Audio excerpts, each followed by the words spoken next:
Hello hello.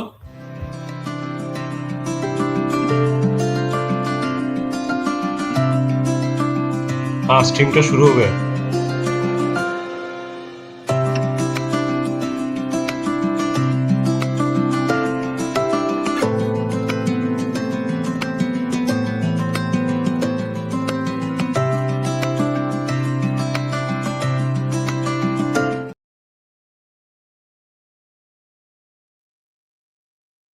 Namaste and welcome to all the viewers to another live stream on Nava Vimarsh. So today we will be discussing a very different topic from the one of the topics which we have discussed earlier. So yes, I would like to welcome Swarajya Krantikari, Rishi, and Nocturnal Patriot ones. Namaste, Harsani. Namaskaram, Abhijit.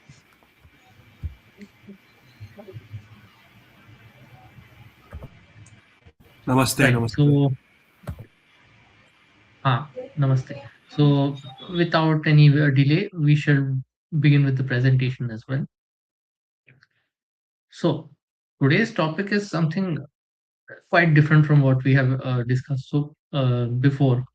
As you can see, we are going to look at one of history's most celebrated stories of modernization, that is particularly the Meiji Restoration in Japan. And we are going to ask a question that almost nobody asks at this time, that we have the standard narrative of the Meiji Restoration and the modernization of Japan in mind, right? But are we actually reading the nature of this event correctly? For example, uh, many of us see that Japan is often held up, especially in India, as the model of what a non-Western or Asian nation can do if it gets modernization done right. The kind of rapid transformation of the industrial economy it propped up, the kind of military power it became, also the preservation of its sovereignty while the rest of Asia was colonized during the 1900s. On the surface of it, it looks like quite a huge triumph in their history. And in a very specific sense and from a specific lens, it really was a triumph as well. But we would also like to explore a new angle to this whole event today. This success story, uh, uh, for whom was it a success story in particular, and judged by which values in particular? And if it was a success story, like many success stories elsewhere, what was the price for it? Not just economically of being an industrial economy or politically of being turning into a different kind of state, but this civilizational cost. What was exactly lost in the cultural domain and so on in this success? So today we will be examining this from what is called a traditionalist or a perennialist perspective. If that phrase is unfamiliar, don't worry. I shall be explaining that earlier in the later section. My argument is that once you look at the Meiji Restoration through this particular lens, the picture that emerges from it is dramatically different from what we actually think about it. So yes, let's begin. Any starting thoughts from the rest of you? Yeah, so I think it will be an interesting investigation today because, as you said, generally within our so let's take context of India. So even in political circles, especially the non-left, we see a lot of admiration towards Japan, and there is this phrase, or rather, we should say, a framing which is used to show how India should become. Like there is uh, this project as well of Kyotoization. Many of the political Twitter artists will know what I'm talking about. So this is the ideal picture which is being shown to every single non-left audience by its leaders all the time when they are trying to show as to how we should be approaching our modernity. So yeah, this will be something very interesting because it's a new lens which will be used today. Generally, we do not in this channel, and even in previous discussions as well, we have not never used this lens at all. So it's very new for me as well. So let's see how it goes. I'm thinking it will be as amazing as Nenner has hinted to us. And also, before adopting any model, it's always wise to see how success, I mean, the true success measure of the model uh, is evident when we see how much, I mean, when we are able to measure its performance. And the actual performance measure of the model will be revealed when we see how much Japan lost itself, I mean, how much of its score did Japan lose while adopting this model. So, based on that, we can take a wise decision as to how much of Japan's model should we mimic for our journey. So, yeah, that way we can be intelligent about our decisions, I believe. Yes. So with that, we can begin with our presentation. So here we begin. Before we look at Japan at all, I want to do something methodological here. I want to pause and examine the framework in which we establish success stories overall, whether it's Meiji Restoration or in our own Indian case, which we evaluate usually as a not a success story. So just I would like the audience to think about it, what it means to call something a success. Usually, it means that it achieves what it was trying to achieve, that it means that what was achieved was worth achieving. And both of these claims, they have these hidden assumptions. Those hidden assumptions are driven by particular values in all cases. So, now, going back to the case of Japan, the standard narrative of Meiji Restoration says that Japan modernized rapidly, became an industrial and military power, avoided colonization, then even joined the ranks of the civilized nations, quote unquote. To them, and to many of us as well, that reads as a plain success. But only, and this is my first point, only this is a success if you have already accepted a very specific set of values. The what are these values then? The values would be that the value of an industrial power over other forms of strength. Then there will be the value of the nation state as the highest form of political organization, which Japan achieved. Then would be the value of material progress as the primary measure of civilizational health. Then, even in the Enlightenment sense, the value of individual freedom over all else. However, these values, when you introspect a bit and think about it, they are not truly universal. These are very specific products of 18th and 19th century European intellectual history. These are particularly the values of the Enlightenment. And often it is said about how Japan modernized, yet preserved its culture and so on. However, I would like to make the opposite argument that Meiji leaders, they did not just borrow Western technology, but they were also consciously importing this entire framework for evaluating what counts as progress. And in uh, importing this entire framework, they made a serious mistake with their own epistemology and you can say the core civilizational values. So that is what we will be examining today. So not just about what Japan did, but what values it accepted in order to do the actions it did, and whether we should accept those values in the same way they did. Yes. So that was this slide. Moving on. we come to the traditionalist and perennialist lens. So I had this question: why this specific lens today are we choosing? There are many other, as you said, right? There are many other frameworks to choose as to how we should be analyzing this situation of modernization in Japan. So why this specific lens are we taking today? Yeah, that is a great question. So any act of evaluation that we do that requires a particular framework, whether we do it from a, say, a critical Marxist perspective or from a liberal framework or so on, this particular lens which I have chosen, the Perennialist lens that is in particular, is that this challenges the very foundations of the lens that Meiji Restoration espouses itself.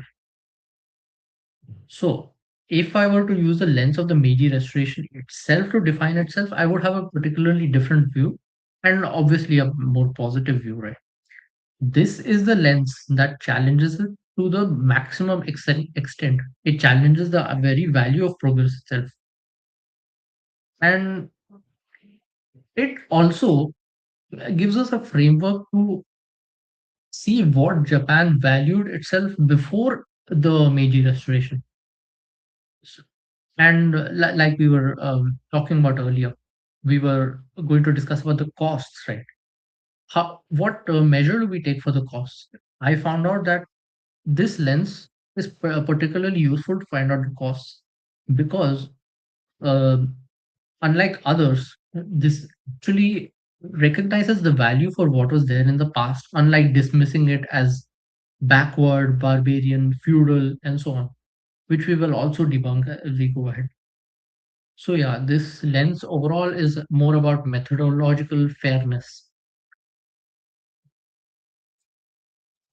So a little bit about the perennialist lens itself. So what is this alternative framework I'm proposing?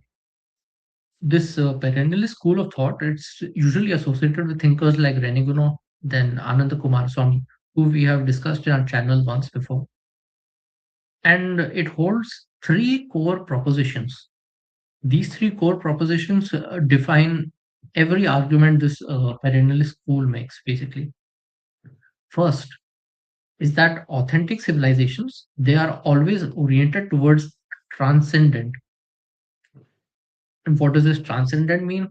It means that that is something that precedes and exceeds the purely human.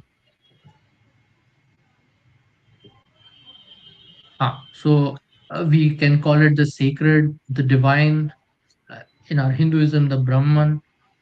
And but the overall framework is that every healthy civilization in the world, they build their institutions, their arts, culture, the social organization, even their ethics and morals. They build it oriented towards the reality of this transcendent.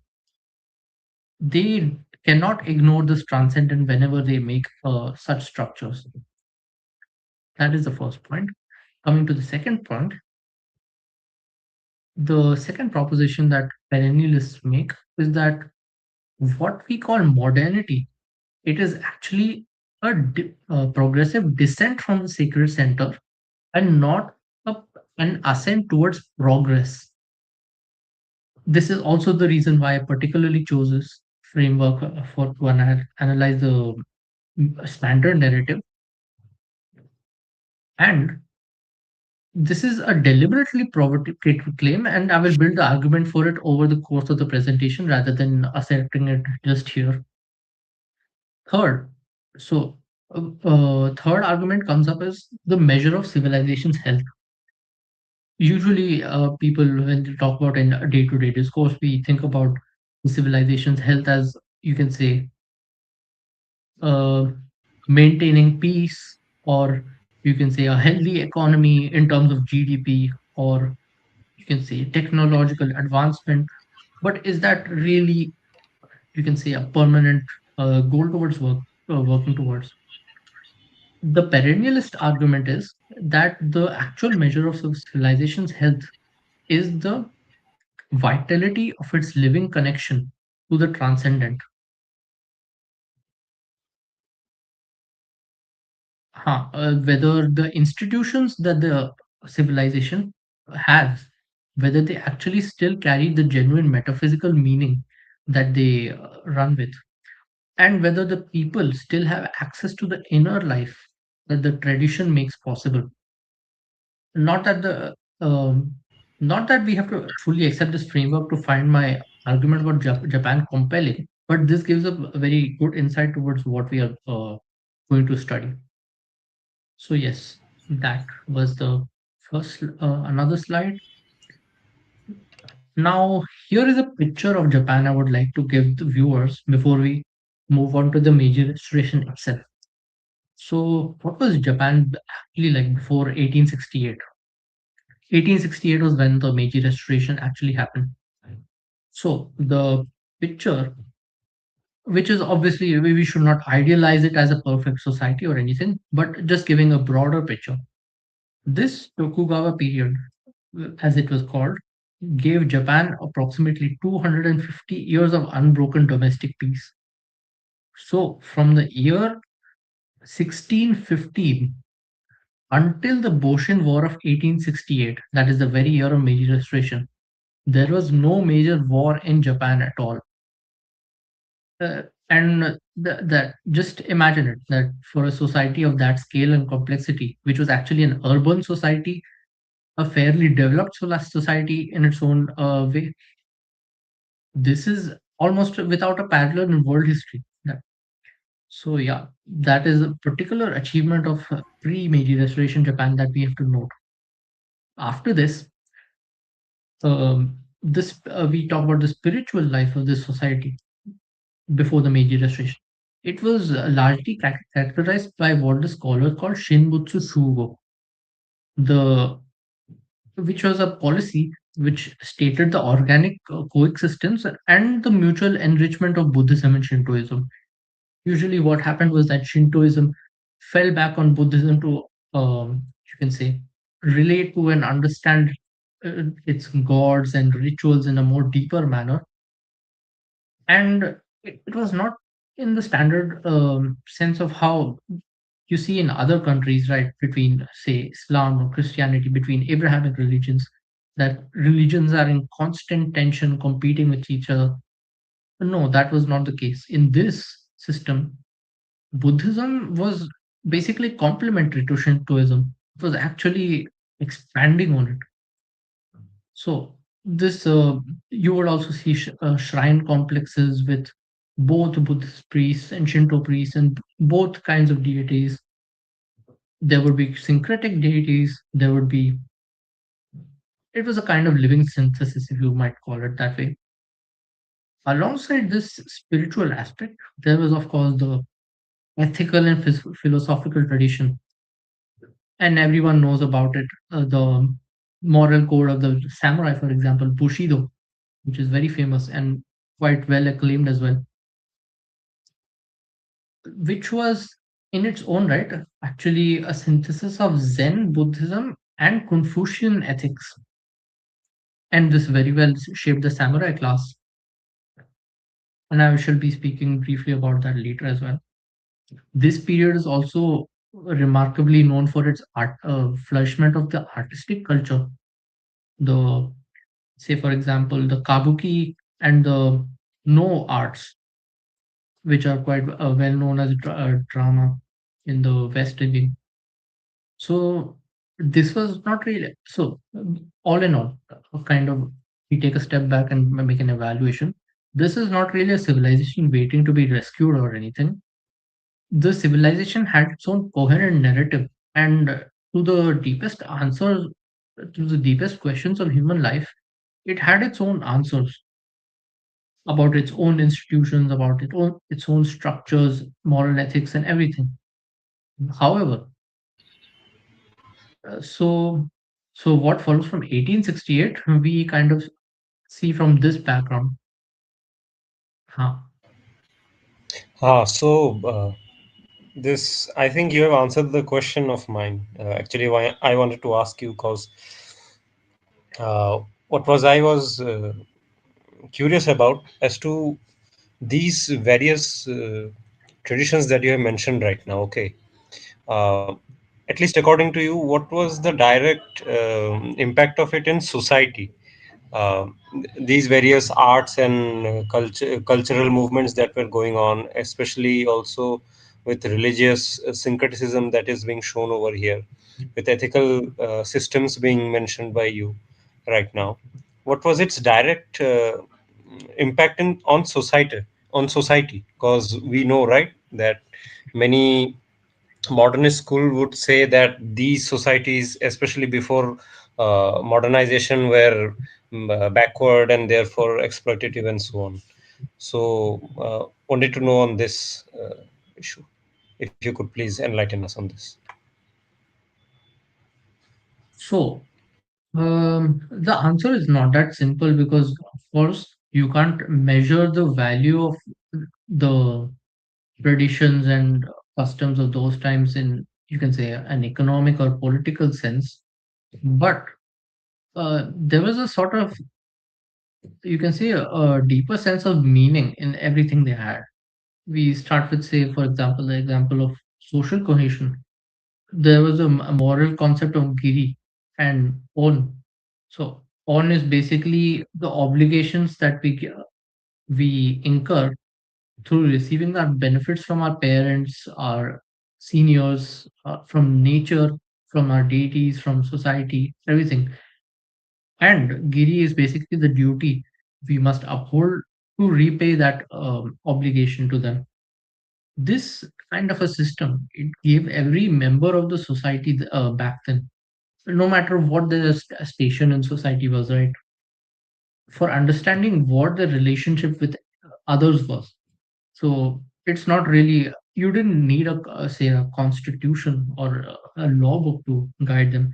They already had a feeling of belonging, and people understood who they were in relation to others, and what those relationships meant in a more, you can say, in a more meaningful way. So they were able to make a decentralized, self-sustaining system without need of uh, external implementation as such, right? Yes, but you can also say that they did fall back on their Buddhist priests and Buddhist literature to guide their morals and so on. So that was there. Okay, okay, okay. Hmm. So this is another slide. We move on to the next topic. Here is a painting from the pre-Meiji Restoration era of, I think, girls being taught music, you know, in a traditional Japanese setup.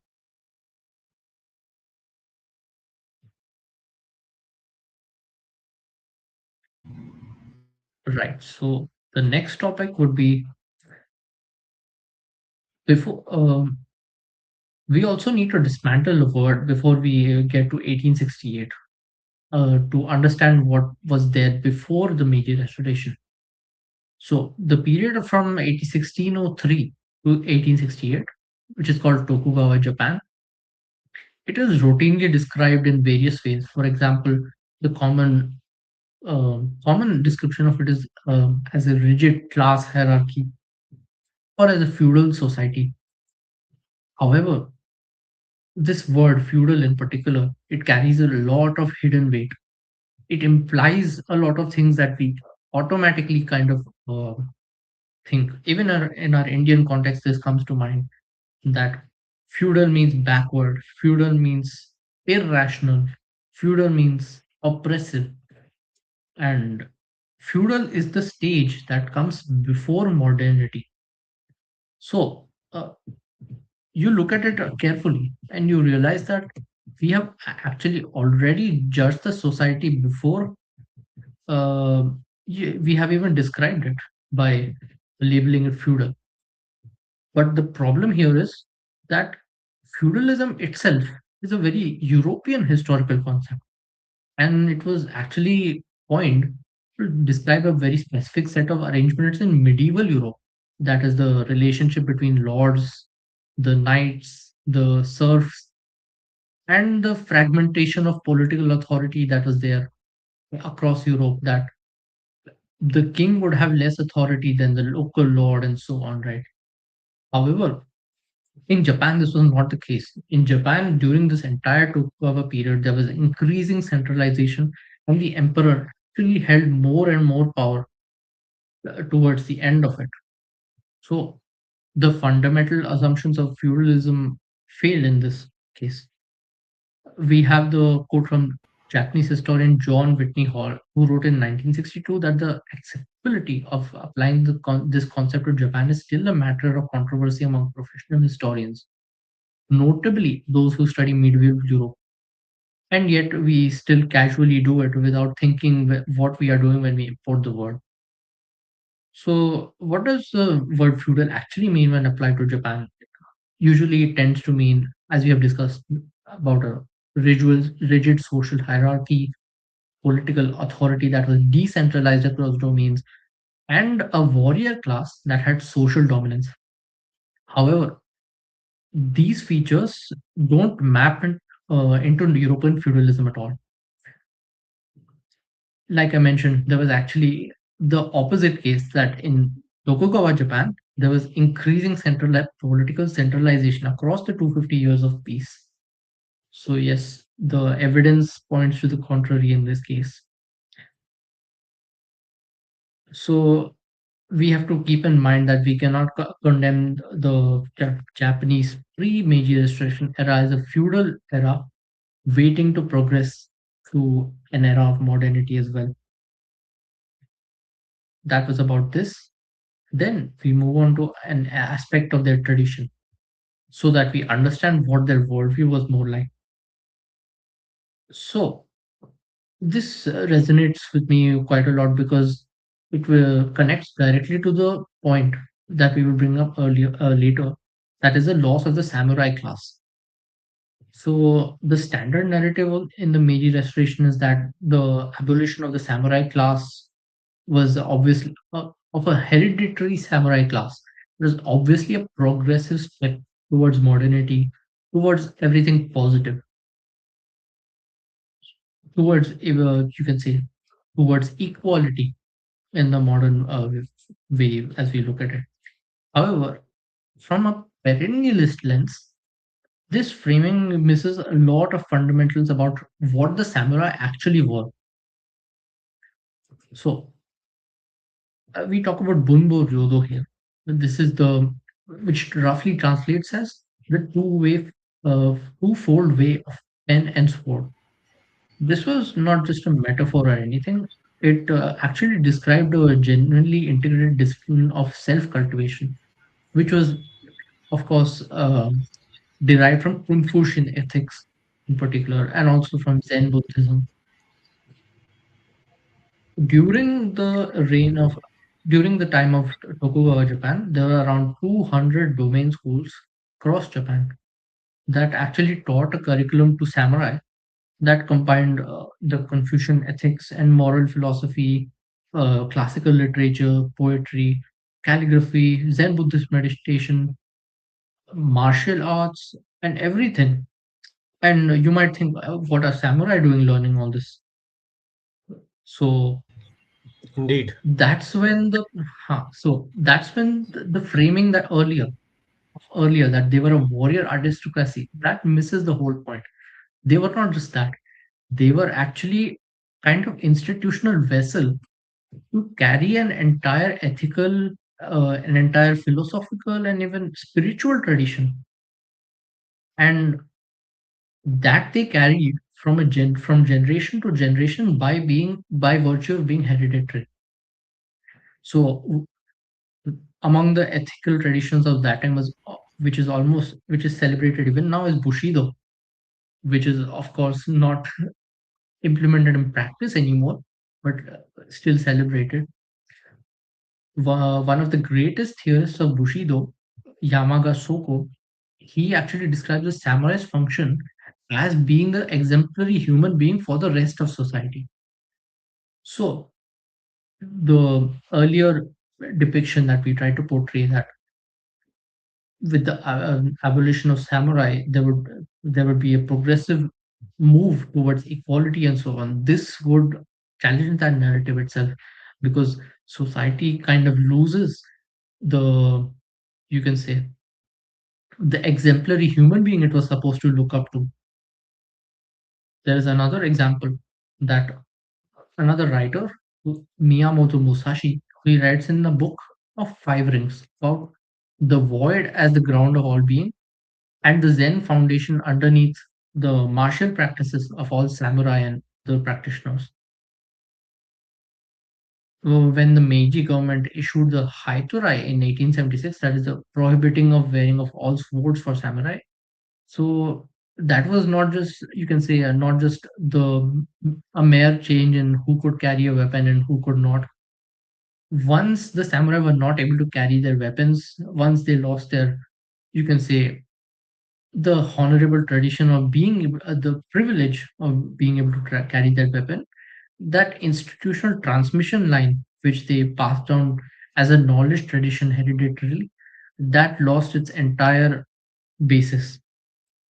And as we see, the class entirely disappears within years of the Meiji Restoration, and the knowledge which was there in it, that has been that has really no body to live in anymore.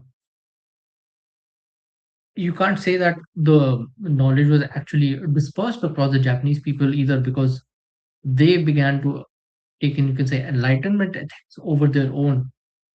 So yes, this is how knowledge and knowledge transmit knowledge traditions disappear and there can be a parallel drawn here as well, that this is precisely analogous to what happens when a caste is dismantled in the Hindu context. There's not just a social change, but also the loss of an entire system of transmitted knowledge, whether it be, you can say, ritual knowledge or crafts knowledge, or even ethical knowledge that was actually embedded in the various jatis. So the point of this slide is basically the loss of caste is the loss of a living tradition. By the way, just wanted to ask you this. So, over here you have titled it as the twofold way of pen and sword. So, for us in modern times, we would say, how is this possible? Even like the pen and the sword are two very divergent stream of application.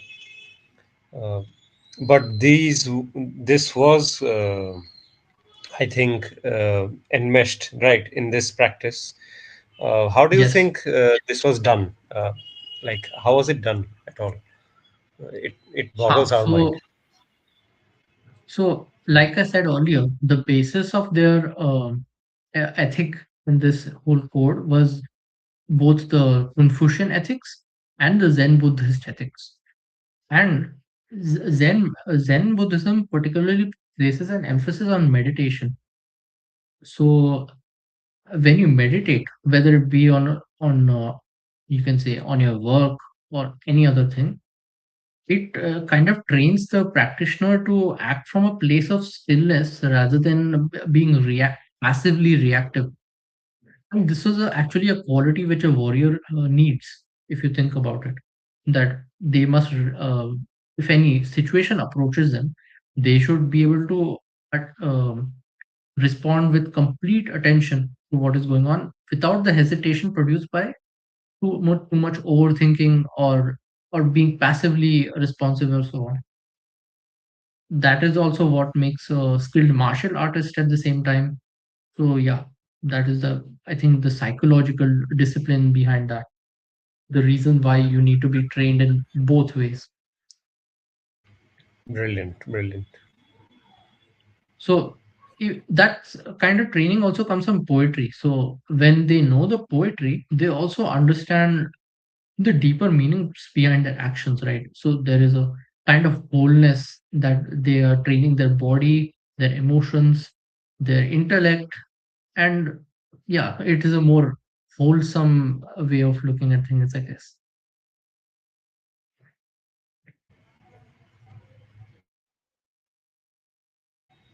Yeah.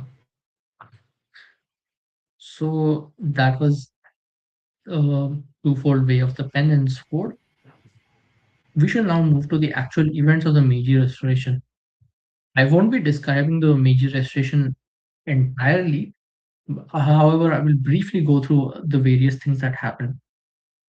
So, in December, after the Matthew Perry expedition and the opening up of Japan and so on, the issuing of the initial edicts and so on, in December 1871, the Meiji government dispatched an extraordinary diplomatic mission to the West. This was called the Iwakura mission, which was led by an ambassador named Iwakura himself. And this delegation, it went around the world, particularly you can say around Europe and US, and spent 631 days noting down various aspects of Western institutions, their Western lives, and so on. So the outcomes were very specific and deliberate. For example, from Russia and Germany, they take particular inspiration from their constitution and the structure of the modern military. From Britain, they really admire the naval model from there. From France, they copy, you can say, kind of adopt the legal system structure of compulsory public education. They, at the time of making these choices, they were not incidental. They were actually genuine choices they made after looking at various different countries. Alongside this institutional borrowing came a flood of European intellectual frameworks. For example, we have the case of Herbert Spencer, who is an evolutionary social philosopher whose works are quite translated into various translations. I think 20, 30 different translations of his works were floating around Japan in those days. Another thinker was John Stuart Mill. Then there was Auguste Comte, whose positivism was quite famous in Japan at the time. And we have, of course, then this is what I meant earlier when I said that Meiji leaders imported an entire civilizational, you can say, uh, framework and not just the technology itself. They were really changing the way they saw the world itself, and that really matters. By the way, why these four philosophers though? Like there were many. Why these four? What would you say to that? Okay, so the particular reason why you can say, let's take Spencer for example. Spencer, he came from a position of that he could give a scientific framework to everything, which was also grounded in, you can say, the Darwinism of those days. He actually also had this theory that society itself is an organism that progresses through stages and so on. And that was very useful to the language of the Meiji intellectuals that those days, that they're progressing from barbarism towards civilization and so on, right? Then then came John Stuart Mill. He was also used for this similar purposes.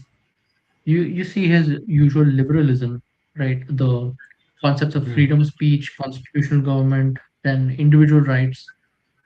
The vocabulary and the frameworks for this were largely taken from Mill. That was the basis of their constitutions and so on.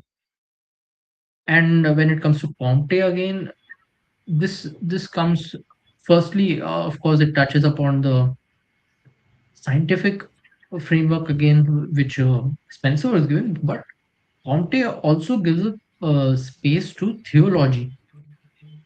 And the Meiji reformists, they kind of wanted to justify, uh, you can say, a reinterpretation of Buddhist and Shinto frameworks in light of this positivism. So yes, that is why Comte is important. Okay, so why Rousseau at last? He's a very. I think it's just normal. I guess Rousseau was just another good intellectual at that time. So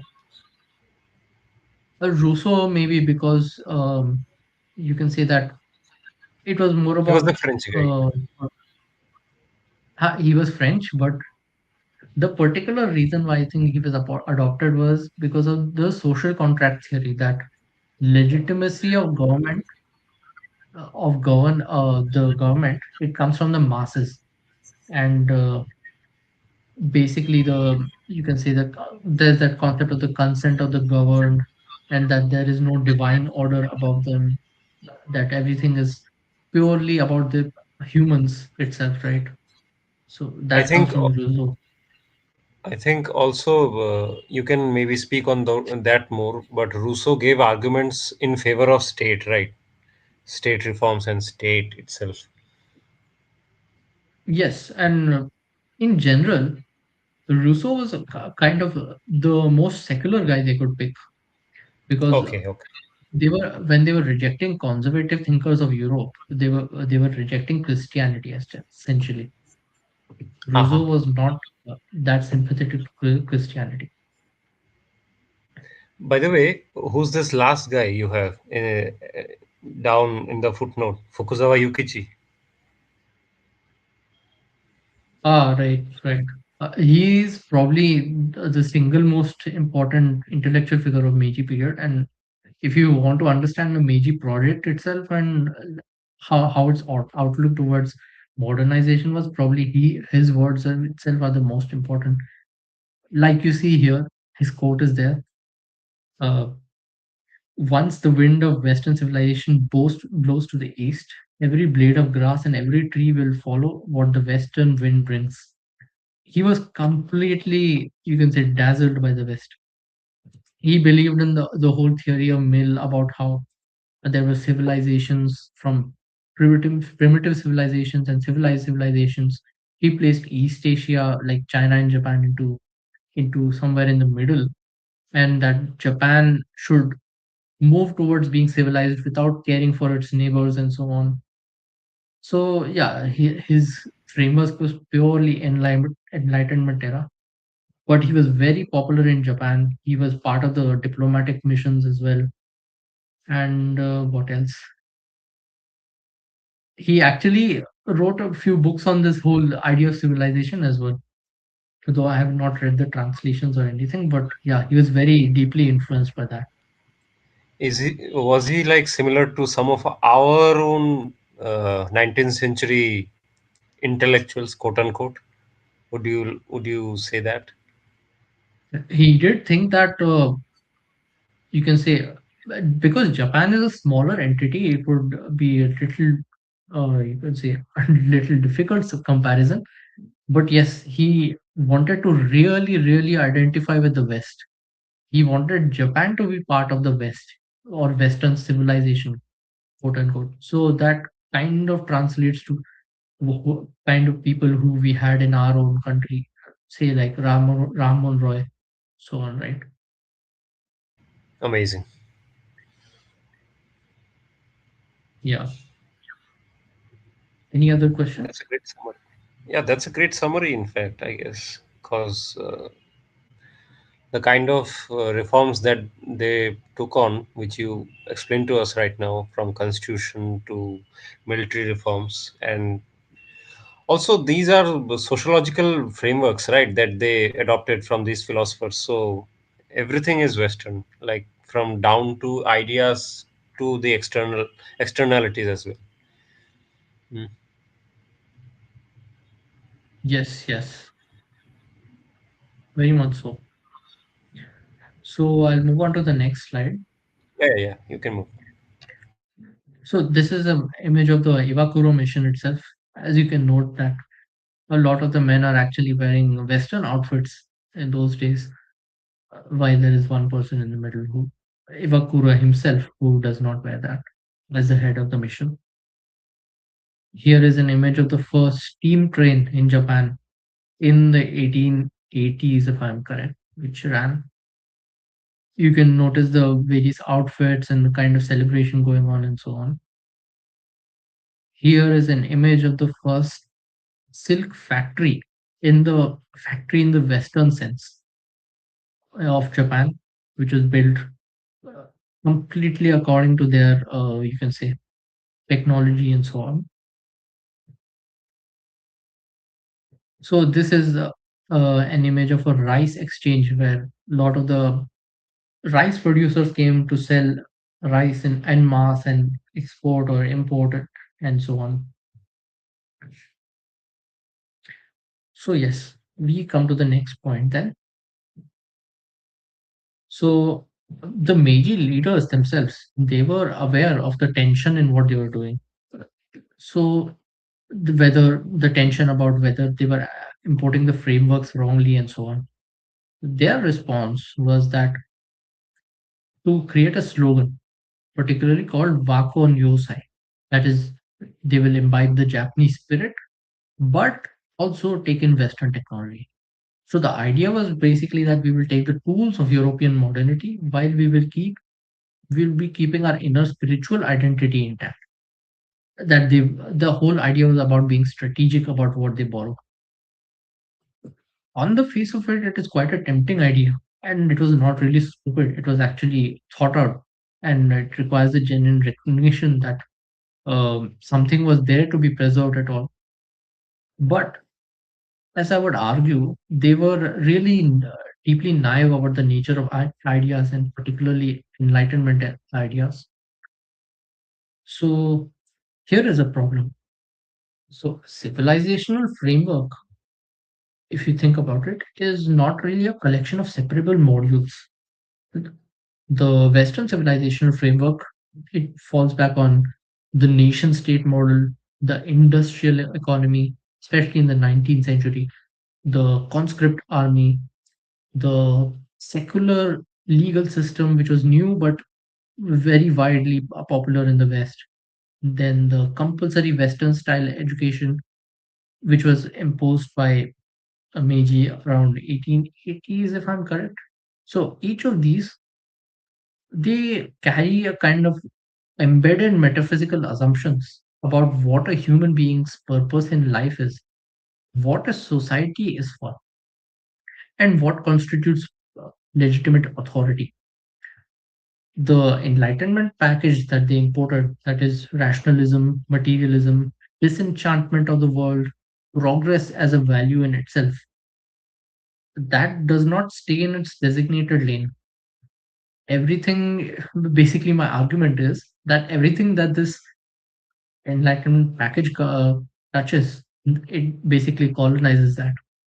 For example, as we spoke of the nation state model, that assumes that the highest form of political loyalty it is to the nation as a collective, which is in, as Rene Guénon would say, who I will introduce later, purely horizontal, a purely material and worldly object of devotion. The compulsory education system, on the other hand, it also assumes that the purpose of education is to produce functional citizens for an industrial economy, which is training and not education in the traditional sense, which was far more wholesome, as we saw in the case of, um, you can say, the case of Bunbu Roro, the twofold way of the penance code, which was far more comprehensive and not just training in, you can say, a skill. So yeah, and when we come to the legal system, which is secular, it is based on the social contract idea of Rousseau, and it assumes the authority derives from human will, from the human mass, and not from cosmic or divine order or anything. So when we put all of these together individually, they form a kind of metaphysical claim themselves that taken together, they form a comprehensive alternative to the traditional worldview. The Meiji leaders were obviously naive that they thought they could be selective. And the evidence of the next 80 years suggests that they could not really be selective. So, just I have a quote for the audience here from Neil Postman. Embedded in every tool is an ideological bias, a predisposition to construct the world as one thing rather than another, to value one thing over another, to amplify one sense or skill or attitude more loudly than another. So that is the kind of, you can say, attitude with every tool, which every tool has in itself. So we move on to the next slide. Here is an illustration from the same period about the gentleman Japanese of with Western conditioning, teaching the, you can say, the traditional Japanese of civilization, quote unquote. Makes me remember of the Babus here in India. Yes, absolutely. The, you can say, the collaborator class and so on. Yeah.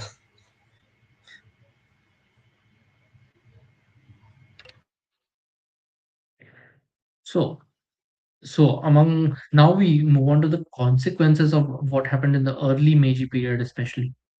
And this is actually one of the more under discussed acts of cultural destruction in modern history that people really, really overlook at times.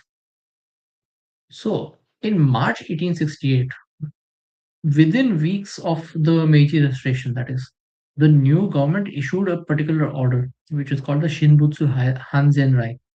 These were basically a series of edicts that ordered the forced separation of Buddhism and Shintoism. The organic synthesis that we spoke of earlier, Shinbutsu Shugo, which actually ran for over 1,300-year period and which had shaped every aspect of Japanese spiritual life at that point. That organic synthesis was essentially declared illegal. The There was a state police sent to a lot of temples at that time and shrines. Buddhist clergy at these temples who were serving, they were actually defrocked. Frocks are basically those long dresses, right? The Shinto, you can say the Japanese priests wear. They were defrocked there. They were forced to wear other secular clothes, I guess. Then the for in any Shinto shrine, if there is Buddhist terminology used for the deities, that was explicitly banned in the orders. And if any sacred objects of the combined traditions of Shintoism and Buddhism were found together, they were to be separated, they were to be classified, and if they were found to be, in many cases, when they were Buddhist, they were to be explicitly removed. So the what followed from this was basically a whole policy called Haibutsu Kishaku, that is, abolish Buddhism and destroy Shakyamuni. And there was a whole wave of anti-Buddhist destruction that the Japanese historian Kuroda Toshio has documented in quite a lot of detail. The and the numbers are staggering, that which and which is totally not talked about in modern times. The By the way, whole weren't any number, huh? yeah, weren't there any revolts against such a scale of destruction? I mean, this is unprecedented. Yes, I'll just briefly complete this about what the Okay. scale of destruction actually was. Then I'll come to that. So basically, approximately 40,000 temples across Japan were demolished, and this was from around 100,000 Buddhist temples.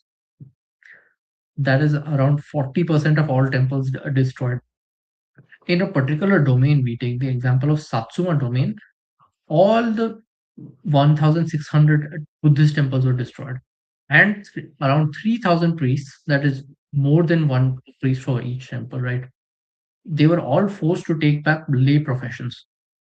By 1872, this domain, Satsuma domain, it had zero functioning Buddhist temples. Essentially, Buddhism was virtually eradicated within, you could say, 4 years of the Meiji Restoration in that domain particular. Then there is the example of a Kofukuji in Nara, which is a whole shrine complex that was founded around 1,500 years ago.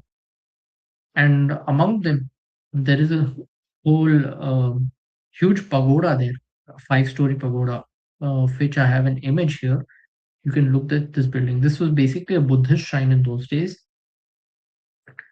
This shrine was um, basically put up for sale and was and the buyer who actually bought it then, he wanted to burn it and sell it off for scrap metal. The only reason it was actually saved was because the neighbors were afraid of the fire from the burning of this spreading into the neighborhood. Otherwise, the whole temple was about to be burnt off. A lot of cases are there which are recorded of temple bells in Buddhist shrines being melted down, and they were sent out to military factories to make ship cannons. So this kind of a cultural revolution, it really had a magnitude you cannot even imagine in those days, and it happened within years of the Meiji Restoration. This must really be kept in mind when we think about what the effects of the assumptions of the Meiji Restoration were. About whether there were revolts against the temple destructions, yes, there were a few cases, not many. In virtually all domains, there was obviously a lot of resistance from the peasants and the Buddhist institutions themselves.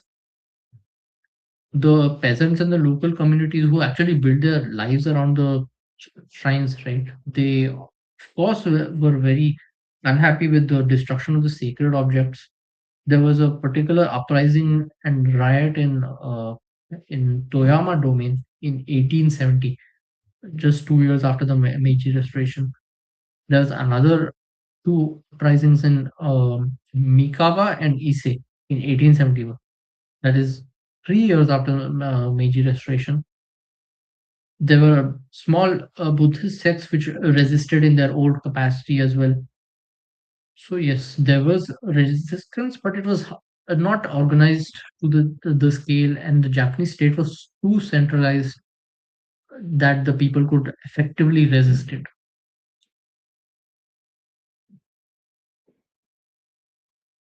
So yes, that was about Shinbutsu Gonri, that is the fourth separation of Buddhism and Shinto. Here's a five-story pagoda that was nearly destroyed. It is still around today, fortunately.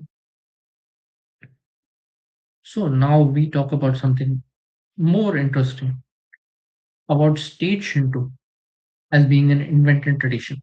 So if in those years of the Meiji Restoration, the authentic living synthesis of Buddhism and Shintoism was destroyed, what actually remained after that? Were we, because today as well we see a lot of temples, shrines. What are we truly seeing with there actually?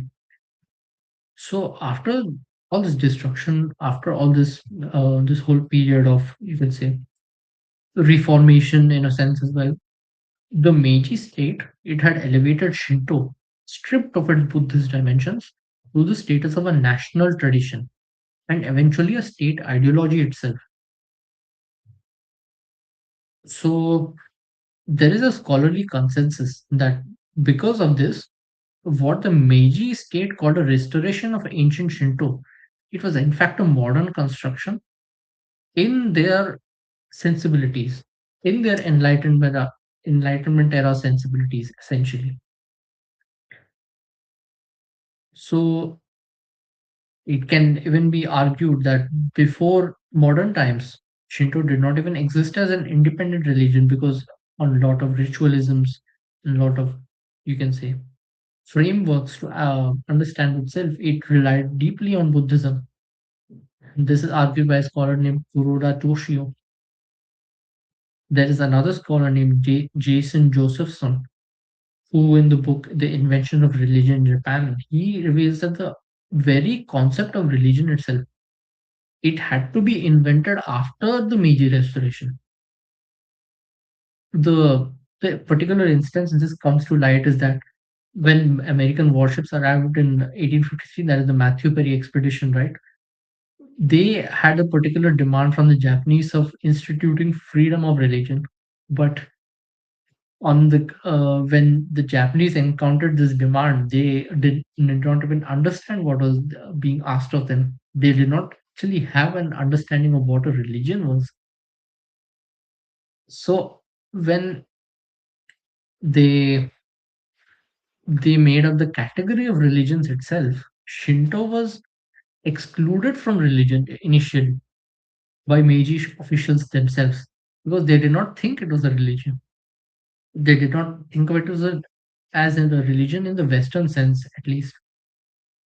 Instead, what they thought of Shintoism was as a national custom or a national civic obligation. You can say a civic religion in a sense, so that the practice of the Shinto, it is above the freedom of religion concept itself, and it was being made able to be made compulsory for all the people. So this was kind of a really this was a great intellectual, you can say, uh, monkey balancing done Gymnastics. by them, Uh, intellectual gymnastics done by them to impose Shinto as above religions in a sense. by the way, just wanted to ask you. So when you talked about the syncretism between Buddhist and Shinto, before this policy which was taken, what was the specific tradition within that syncretism? What would you denote that tradition towards? Like later on, what it came out as invented tradition, as you will argue, right? Right. As you have argued. Hmm. So to argue what the tradition was, we must fall back to a framework to define tradition, right? In this case, I will obviously fall back to perennialism because Okay. perennialists define tradition as a very specific thing. They define tradition as a living transmission of metaphysical knowledge from a transcendent source, that is, a source above the human, passed down from an unbroken chain of transmission. That is either through, you can say, from a teacher to a student, they Hmm. have a teacher student lineage and so on, or from a father son lineage, so that is a hereditary lineage, or through, you can say, institutions in another manner, or you can say Ah, even textual people studies texts from one to another and they become part of that lineage in a sense. So this is what perennialism calls genuine contact with traditions in our life. And this is what makes a tradition living, quote unquote, according to perennialism. okay. It is since they are not basically imitating what they think tradition is, they are actually Hmm. being taught and are conditioned by the living tradition. This kind of transmission is called genuine. So, what was tradition in Japan at this in Tokugawa, Japan, right? That was your question. Yes. Yes. Yes. So that particular tradition was that, for example, we take the case of Shinto. Shinto had this deeply rooted sense of the sacredness of places. That is the living presence of divine and divinity in nature, the specific kami that uh, inhabited the mountains, the rivers, the communities in general, and there was the kind of Buddhist metaphysical and contemplative inheritance that was there, the path of Okay. meditation, analysis of mind. These traditions, which were obviously passed down in the temple shrine complexes or even in the traditions such as the samurai tradition, they were what I would define as tradition. And when the Okay. temples and the samurai class were abolished, you can say that transmission lines of the tradition had been severed.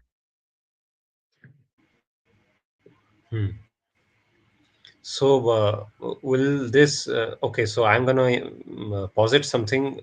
You can please correct that. So, Yes. was this tradition like, like for example, we see right rituals and specific set of practices that happen within traditions, quote unquote. So, were these sort of functions primarily from Buddhist religion? Would you say that, like in that syncretism, was Buddhism the source for such practices, even for Shintoism as well, before It Meiji seems Restoration? the argument from many scholars is that the contemplative traditions, or whenever there was an analysis of the mind or there was a meditation on a practice, that was always falling back on the analysis of Buddhism. Okay, got it.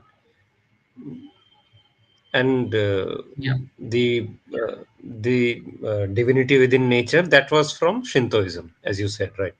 That was the other part. Yes. Hmm. Okay, got it.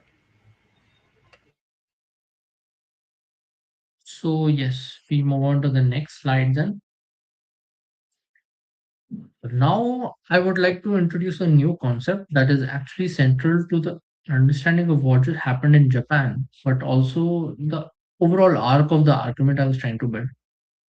So, that the concept I'm trying to introduce is nationalism as a political religion.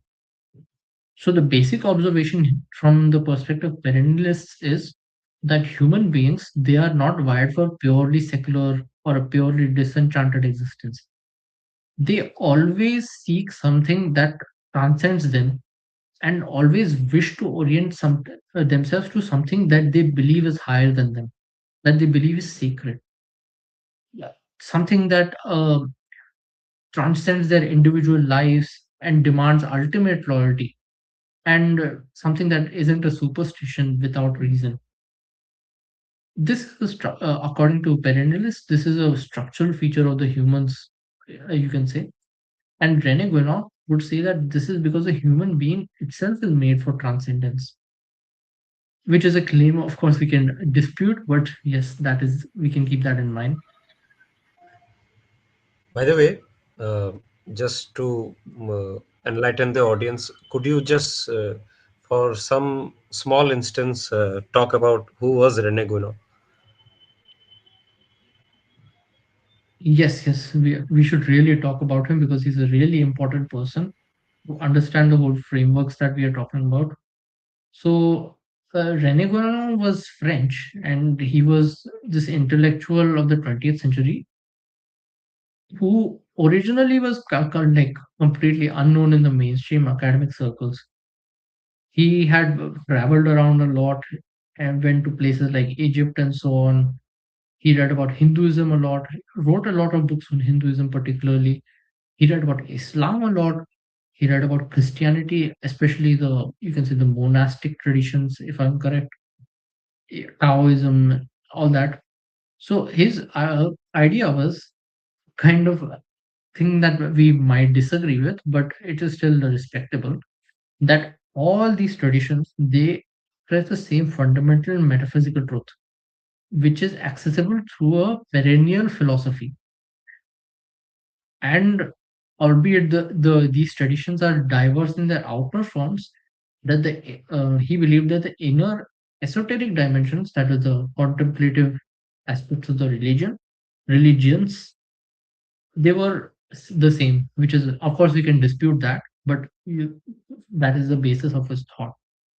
So particularly in the this context, from the topic which I am discussing, the work which is most relevant is The Crisis of the Modern World.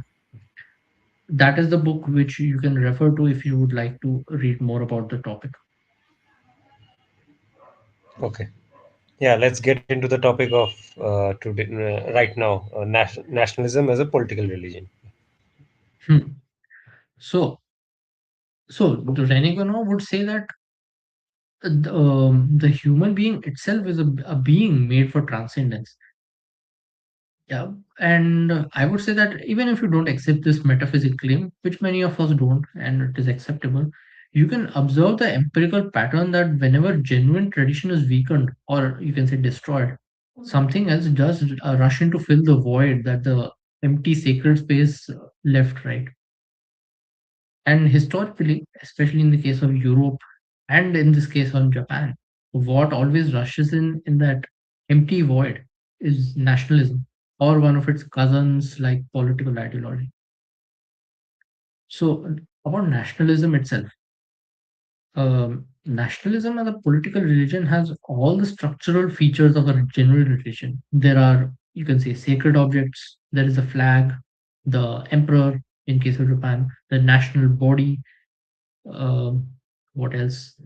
The There is an anthem in many countries. There, The map. yes, the map. Then there are founding myths, the stories around the founding of the country. Then there are heroes uh, among all nations. There are martyrs and saints who, quote unquote, die for the nation. There are holy days which basically become national holidays. There are compulsory rituals around this nationalism as a political religion. For example, uh, we have in our own country about having to stand up for the national anthem and so on, which is respectable. And above all these rituals, the biggest demand of nationalism as a religion is the demand for ultimate loyalty, that there is a willingness to die for the collective that is a nation, and that by dying for the nation, we get a form of immortality by through the identification with the nation, because this nation is seen as something bigger than the individual self. But the catch here is, especially this I have borrowed from René Guénon, is that nationalism, it completely lacks any genuine transcendent reference. It is oriented purely towards the horizontal, towards power, towards purity, towards glory of collective human group. It is not oriented towards something bigger than the human. So René Guénon, he would particularly call this the counterfeit sacred or pseudo sacred. It is a substitute that fills the vacuum when genuine transcendence has been severed. So on the face of it, it looks like a religion. It even functions like a religion because it asks for your sacrifice, it has sacred objects and so on. But it worships the nation rather than anything that transcends the people, transcends the nation. And the nation is nothing but the people. So this is purely about humans here. And my thesis is essentially this, that this is what was exactly constructed in Meiji Japan, step by step. Frankly, this is shattering. Like, it really debunks so many of our conceptions, because rarely such discussions take place within our context, especially with regards to nationalism and how it is, as you said, counterfeit sacred. Absolutely. It is a topic very less discussed among, you can say, non-left circles. Left circles kind of talk about it, but in a very berating fashion. They have their Yeah, own sacred, which is also counterfeit sacred. true. Um, and yes, that is a competition between counterfeit sacreds in this manner. Then, Yeah, so yeah, yeah, yeah. I should move on to the next slide then. So, about what happened next in Japan. The We talk about the Kokutai. So the institutional vehicle for this political religion that was instituted in Japan in the form of nationalism, it was the concept of Kokutai, that is the national body. So originally this concept actually started with particular 1825 text called Shinron, far before the Meiji Restoration, by a person named Aizawa Seishi Sai. So Aizawa had also observed, with also a lot of clarity actually, that Western powers were using Christianity to bind their subjects to the state and facilitate conquest and colonization very effectively. His idea was basically that Japan needed its own equivalent uh, to make sure that their people do not lose the bond between the state and the you can say the people, and that the sacred bond between the people, emperor, and land, that would give the nation the cohesion it needed to resist foreign pressure.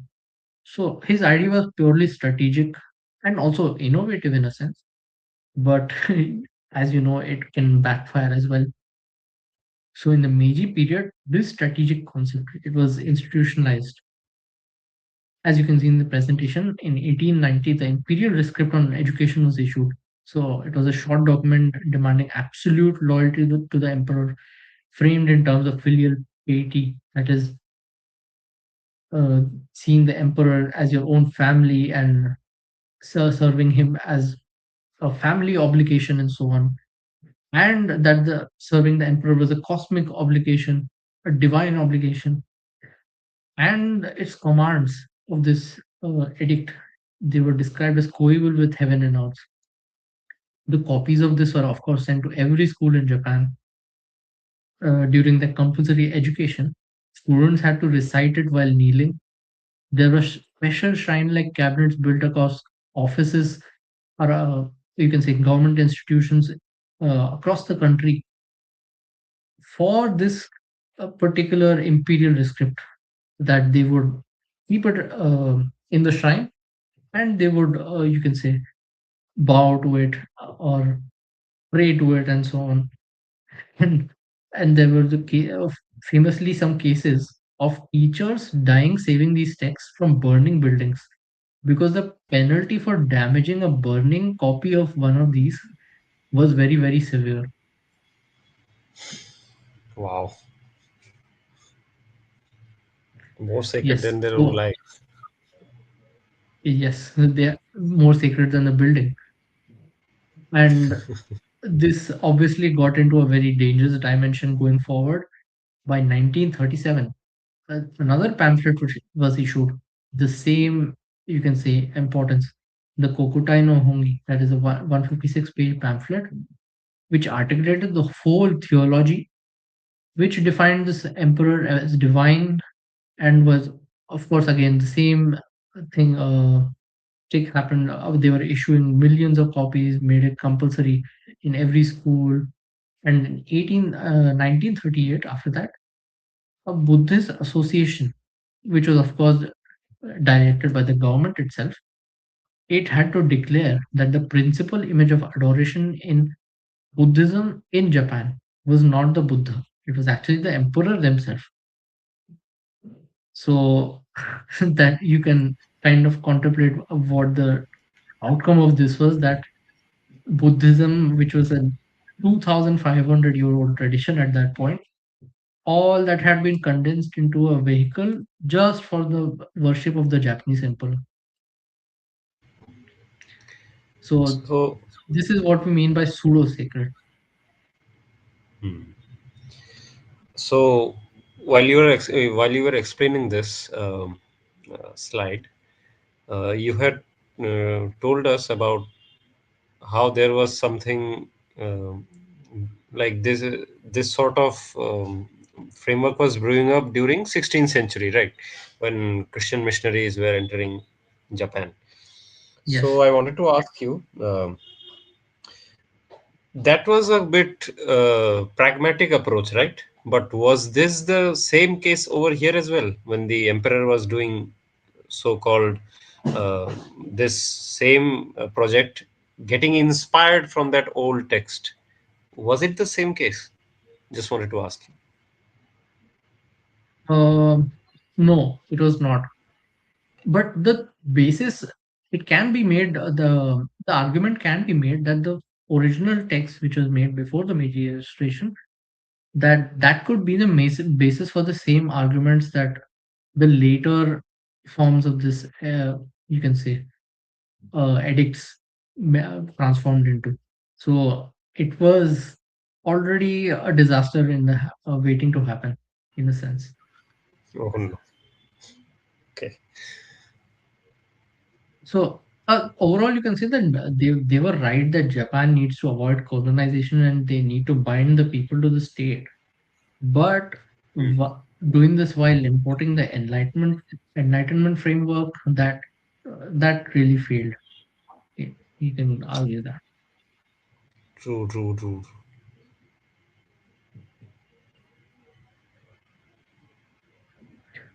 Yeah, I think So we can move on. yes, this is um, painting of Emperor Meiji actually issuing the res- rescript,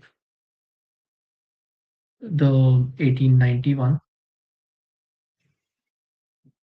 And you can notice here as well, many of the people are actually wearing Western outfits, except for the woman here. This is another image of the same time. So we move on to the next slide.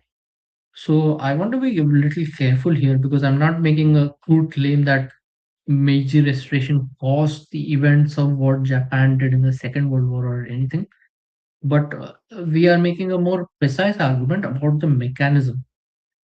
So, of course, as we discussed, when genuine transcendence is severed and replaced by pseudo sacred substitute, which is oriented towards national collective, that is the people, when the sacred is redirected from the vertical, that is towards something that exceeds human will, to the horizontal, that is the nation as a divine racial civilizational entity, that result is really bad.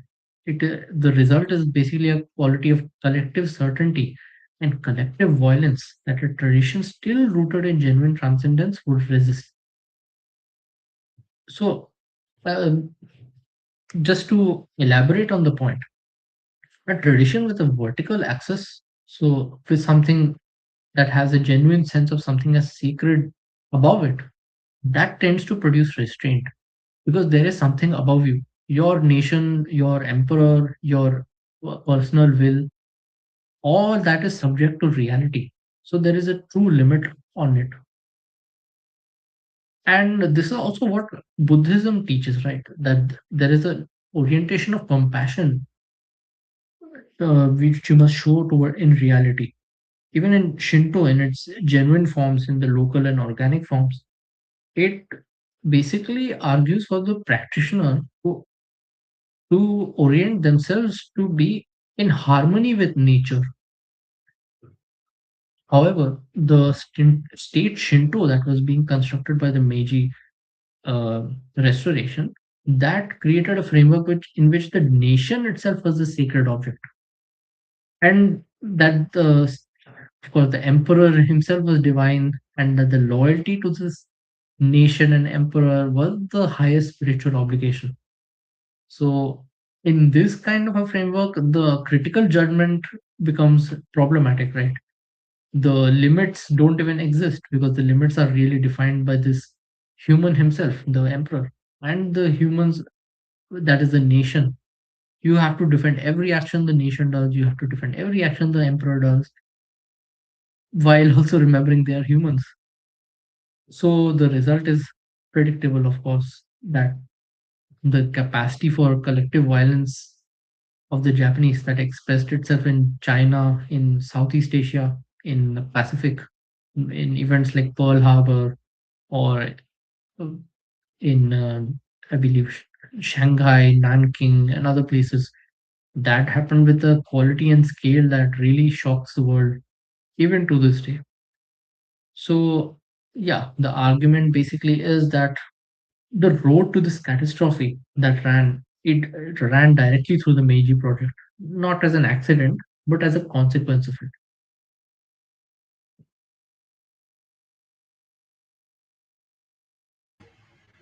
Indeed, indeed. Uh, was this also the case that right, those philosophers, the those philosophers from whom they were taking inspiration, was some sort of social Darwinism imbibed within that whole process of Meiji Restoration into the state as it was existing then within Japan? Yes, yes. As I talked earlier, there was a particular intellectual called Fukuzawa Yukiji, right? And he had the whole framework of civilizations, which he, of course, borrowed from John Stuart Mill and others. This civilizationism itself is a product of Darwinism, which and the civilizationism they talk of course, divides people into barbarians and civilizations. So when the Japanese actually imposed themselves on the, you can say, the Chinese or the Koreans and others, they really did not. They thought that they were there to civilize them in a sense. It is a lot in a way. It is kind of a repeat of European colonization. Wow.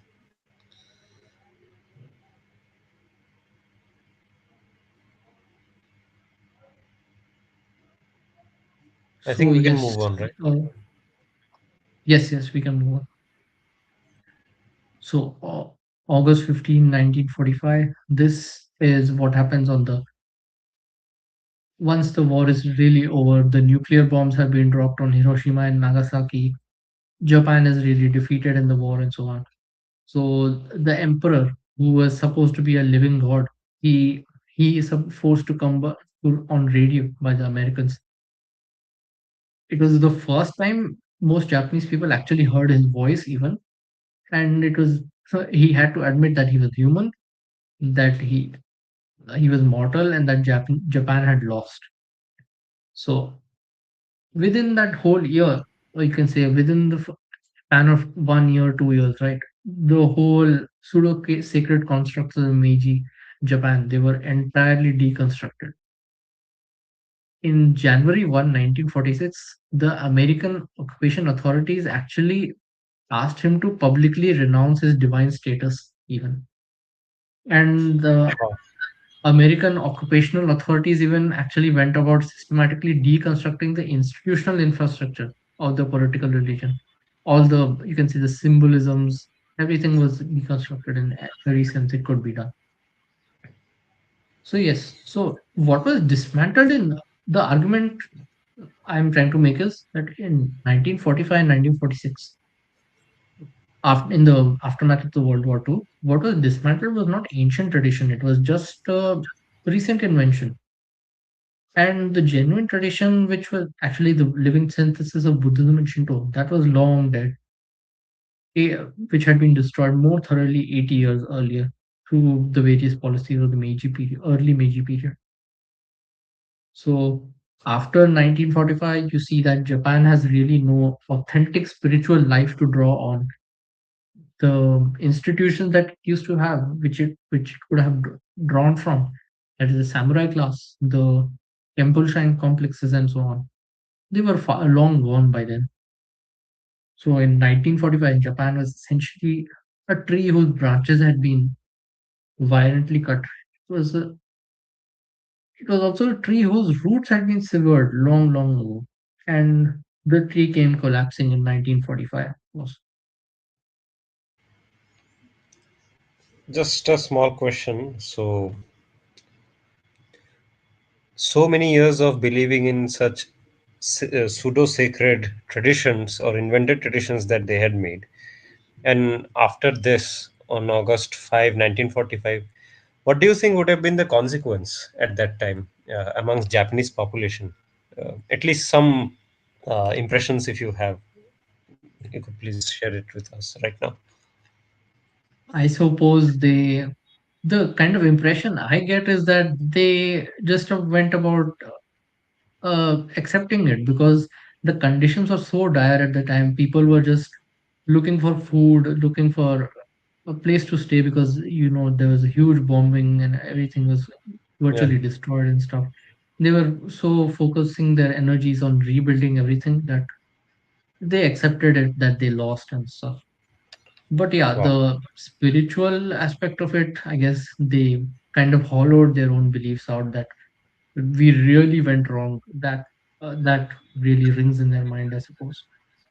Hmm. I guess also This there was happened in the nothing case to of go Japan, back. in Germany as well, right? Okay, okay. Yeah, yeah, sure. Indeed, indeed, indeed. That as well happened over there. So here I would like to discuss with all our guests as well about what contemporary Japan is more like now after the downstream conditions that were created in the aftermath of World War II and the Meiji Restoration. So, of course, I'm not describing contemporary Japan with contempt or anything, because the Japanese, they have actually built, you can say, a country of extraordinary sophistication, a lot of technological excellence, which is genuinely admirable, even aesthetic refinement in their arts and culture, right? This is very true and it really deserves some acknowledgement. But Alongside these achievements, there is also a lot of social phenomena that are genuinely striking, and I think that they are underexplained by standard sociological frameworks, which I think our framework might be able to explain. So, as you can see in the image in the presentation, we talk about the phenomena of hikikomori, of needs that over a million people, disproportionately young and so on, they have withdrawn from public social life entirely. They are not working, not in education or so on. Then there is a case of Harush, that is, there is a very severe overworking culture, then that they had to actually coin a name for it. Japan even has the lowest birth rates among most countries of the world. And so, yeah, these kind of strange social phenomena that Japan is experiencing in modern times, I believe that they have some roots in the um, events of 1868 and so on. Hmm. Indeed. Uh, Because Patriot. this is a sign of a civilization that has law that after creating pseudo sacred substitute for its original sacred, they have really no alternative to prop up anymore, except for the materialism and so on, right? True, true, true, true. That's the only avenue they have to express themselves, I guess.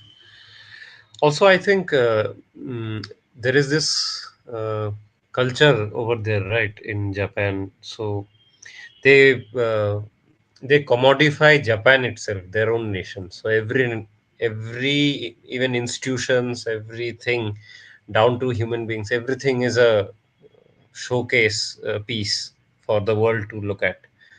At least that's what I get. That's the impression I get. I may be wrong completely. In a sense, that is true. It does look like a living museum, in a sense, Hmm. because all of its artifacts of its past, of its present, they are essentially just items to be commodified and to be, I guess, glazed at by spectators Yeah. and so on. They have no meaning by themselves to the Japanese or to others. True, true, true, true. Also, there is this. What should I say? Um, you have referred to here, right? You referred here herbivore culture, where there are no interactions between the opposite sexes, but there is also this deviancy as well, right? I guess within hikikomori community, it would be seen much more. Very much obsessed Yes, with a particular sense of sexual orientations and so on. very much so. And they're very weirdly exhibitive about these things in comparison with even other Western countries. So, yeah, that was about the downstream conditions. We can move on to the next slide then. So, here we can take a little step back and now we can look at the larger claim that this whole story is pointing towards. So, the argument is that what happened in Japan is not a unique historical quirk or anything, but it is an instance of a recurring pattern that always plays out when a traditional civilization encounters particularly this idea of Western modernity under conditions of pressure. So the the pattern is something like this, that a traditional civilization rooted in genuine metaphysical and religious inheritance, it faces the threat of Western imperial power either through direct colonialism or the threat of the colonialists. So then the modernizing elite, they respond by being very selective when they are constructing a new national identity in response to this threat. This identity, it borrows from traditional inheritance, but it reshapes it for their modern purposes in a way. So the tradition itself becomes very compressed. That what was a wholesome view of life, it becomes a vehicle for nationalist mobilization in a sense. So the outer forms are preserved or amplified even, while the inner metaphysical life is virtually hollowed out. This is what is seen in the case of the Meiji Restoration. So yes, Hmm. that is the whole case here.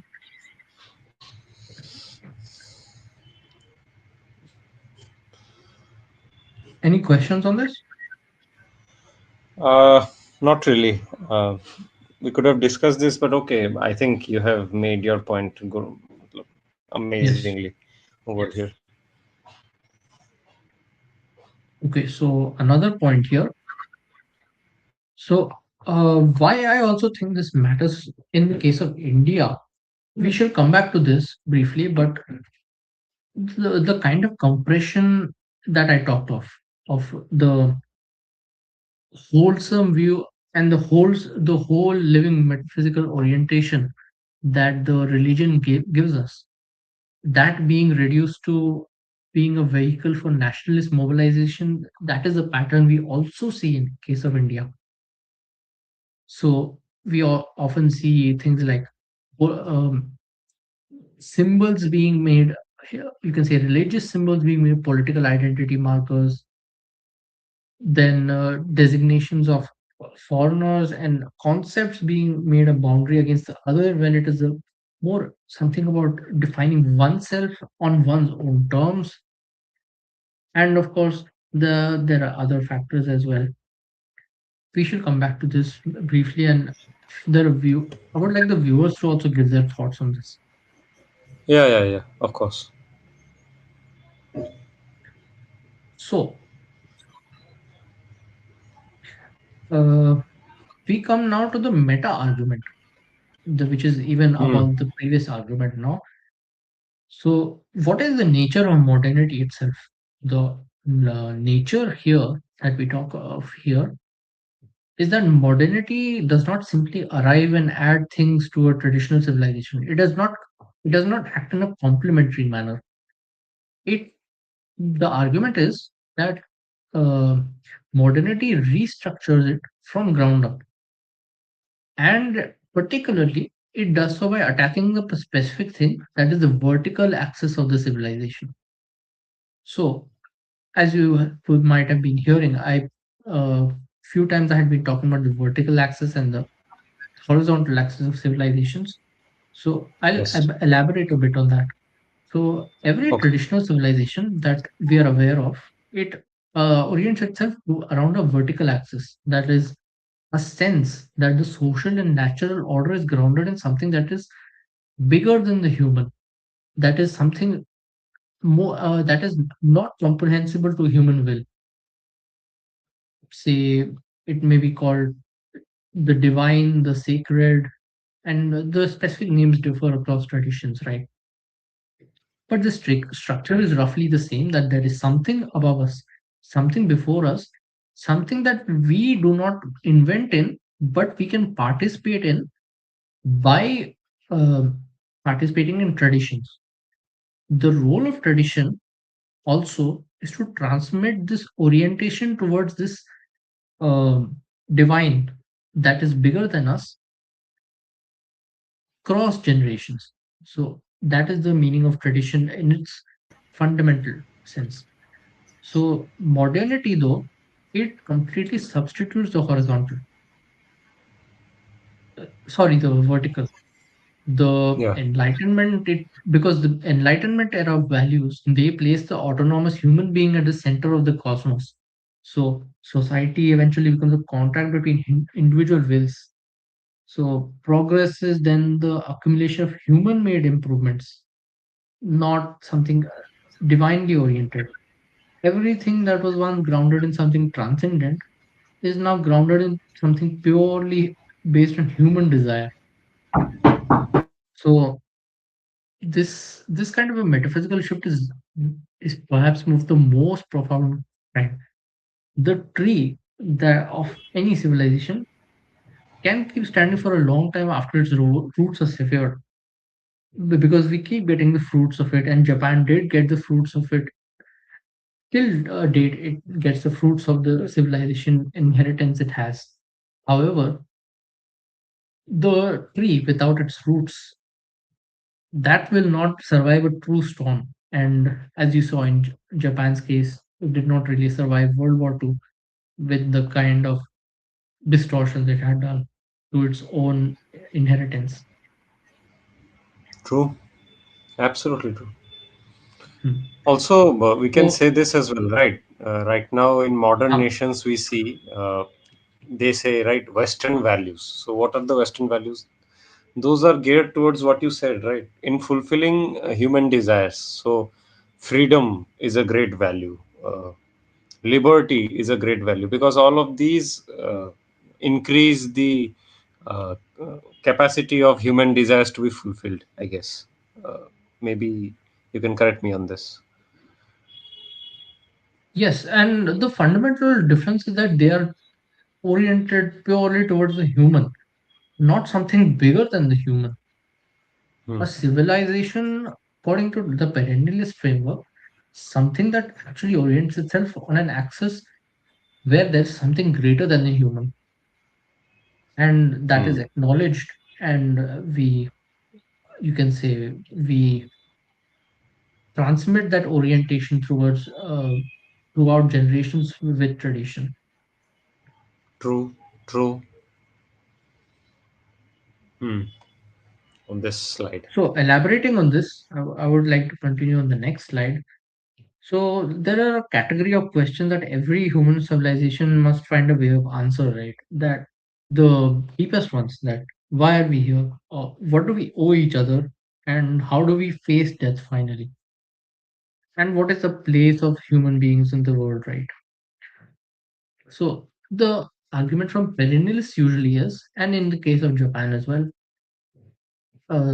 is that the traditional civilizations, they build themselves around the answers to these questions. So not as just academic exercises or just philosophical, uh, you can say, monkey balancing or anything, but they actually base their institutions and cultural life on this. So the temple, as an example, it is not merely a building, but it is actually the architectural answer to where the sacred dwells. And for example, we often simplify a career to a simple job, right? But a job is a really sacred thing in a more traditional framework, because for example, the samurai's daily practice of his job, that would be essentially kind of a practice of a philosophy even. Hmm. So there is an answer that the traditional civilizations have to these questions. But modernity, it always outsources the answers to these questions. For example, the first question that is on the presentation, why are we here? How does modernity answer that? Usually, the answer will be that this answer is personal, and everyone has a different answer to it. So it's a private choice whether they have an answer or not, or they have the answer that they have no choice in being here, that it was purely random choice, chance that they were born, and so on. Then what would be the second question's answer? What do we owe each other? Secular individuals who conform to modernity, they would simply say that we owe each other only what is told us to owe each other by law. So the state's law becomes sacred to them, pseudo sacred to them in that sense.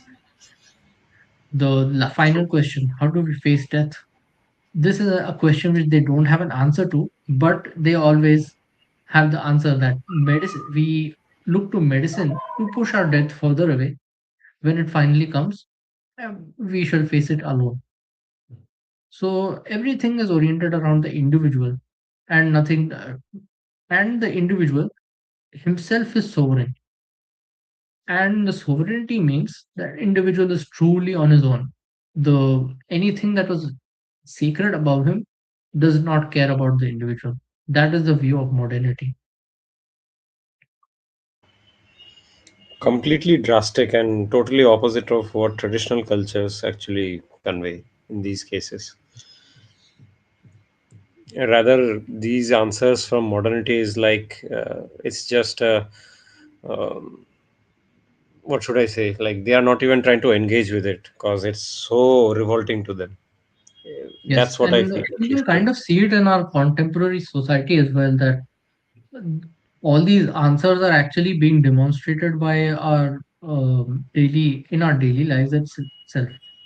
That we Hmm. can have extraordinary achievements or extraordinary refinement in various tasks, but we don't have an orientation to connect those achievements to why they matter in the larger scheme of things, right? Yeah. It is it is purely just for human desire. Hmm.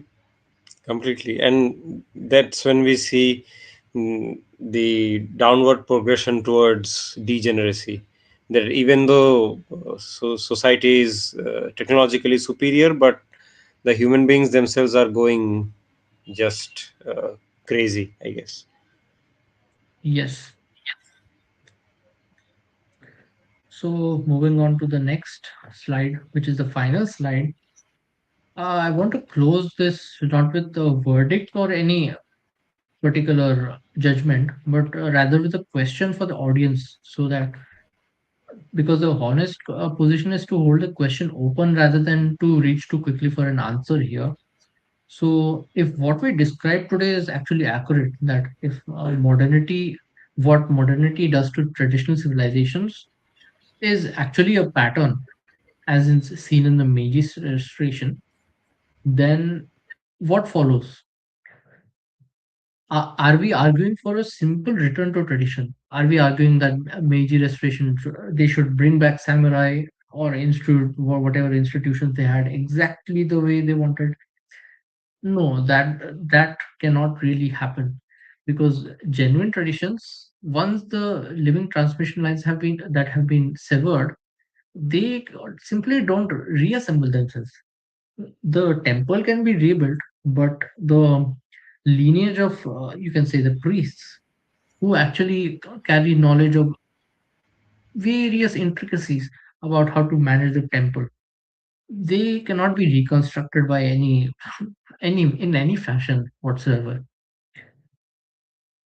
And of course, we are not idealizing the traditional societies as having no problems at all, that the being in a technological backwater is the solution to everything. No, that is not our argument at all. There were even injustices happening in traditional society, and those deserve honest acknowledgement as well. But what we are arguing for is something more specific, right? That the framework that we evaluate what counts as progress, that deserves examination, because what we are calling modernization all this while, it is not a neutral technical process but actually a comprehensive substitution for a sacred one that carries enormous costs, which we till now have left unseen, and which the standard narrative does not account for. And that those of us who live in a civilization that still has living roots to some extent, in India specifically, even though it is pressured in many ways and threatened in all possible ways we can imagine, there is still the question worth asking seriously and with clear eyes, that what are we trading away when we are bringing modernity here? And once we are trading it away, can we assure ourselves that we can get it back? So yeah, that I would like to close with that, because Yeah. just for the audience to have a to see Japan's story as a warning and a mirror to what the future can look like even in India. A True. final True. quote I would like to give from an individual, Ludwig Wittgenstein: tradition is not something a man can learn, not a thread he picks up when he feels like it, any more than a man can choose his own ancestors. Someone lacking a tradition who would like to have one is like a man unhappily in love.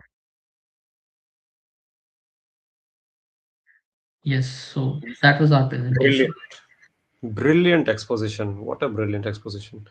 I would request the audience to please consider this, today, especially today's presentation, seriously, because this also affects our own individual lives as well. One of the points, this will be my last submission, at least for this segment. So, Nainer talked about how uh, what we are not encouraging people, especially to get this message that we should be in backwaters as far as technology is concerned. No, that is not our message indeed. What we are saying is this: when we talk about technology, as Nainer has explained to us before as well, technology has its own biases, and those are from very specific ideologies. And as we have seen in today's presentation, those are from a framework which is in horizontal axis, which will only and only gear towards human desires. What we have to do is now shift that gear.